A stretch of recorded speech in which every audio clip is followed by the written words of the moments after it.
Varicose veins are those dilated tortuous veins that are seen on the calf areas and the lower legs of many people who are supposed to be working harder than the rest of us. But actually, no, it is not just that. Varicose veins presents in so many different ways. Some of the it may range from achiness of the legs, restlessness, tiredness of the legs, those that feeling of discomfort that most women get by the evening time, and it may be like spider veins, those bluish reticular veins, or it may be thick, knobby, dilated veins in the legs. There are also other symptoms which are more severe, like ulcer developing in the leg or bleeding from the varicosities. These are the wide range of things that varicose veins can present with. They are very common, more common than we realize they are. Around 30% of ladies have varicose veins, and if you take the male population, 15% of the male population does suffer from varicosities. So it is actually an underdiagnosed thing. More people do suffer from it than they know about. They just think it's an achiness of the legs. It's just more tired. I have worked more today, and so that's why I'm tired. It's not that. It is there's more to it than what meets the eye. It is definitely not an emergency situation. It is not life threatening.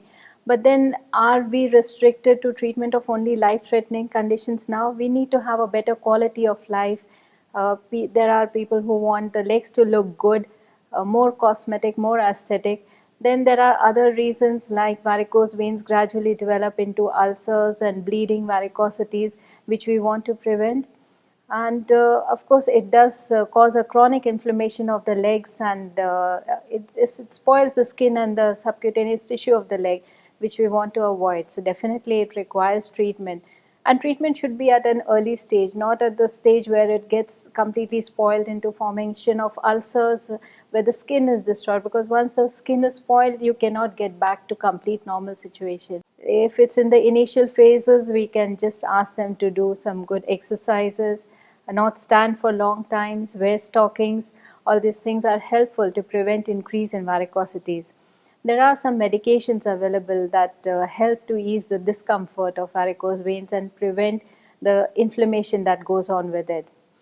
And finally, when they do get varicosities that we think need more than conservative management, then we do something called radiofrequency ablation. There are different modes of treatment. There are lasers, and there are the surgeries an option. Even injection of the varicose veins is also another option.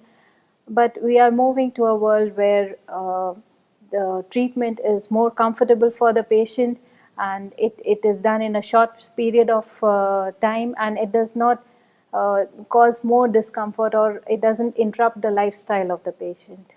RFA is radio frequency ablation.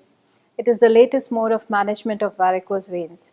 What we do is we put a radio frequency catheter inside the vein. We put it all along the damaged vein. And this catheter, through its radio frequency wave, it heats up the vein from inside and it closes it completely.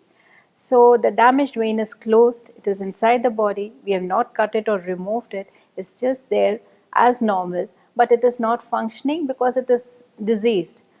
What automatically happens is the blood flows from the normal veins and it goes back to the heart as it is supposed to be.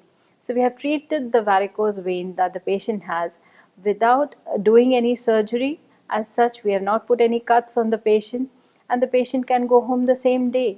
So what can be better than this? Patient is not having any discomfort. He can go back to work the next day, and there are no cuts to heal, no wounds to take care of. It's very comfortable for them. Where radio frequency cannot be done, surgery is an option. It involves taking some cuts along the veins and physically removing them where the veins are very big and bulging. And there are other treatments like injection sclero. In injection sclerotherapy, a foam kind of solution is put in the vein, and it goes and causes a chemical reaction, collapsing the vein completely.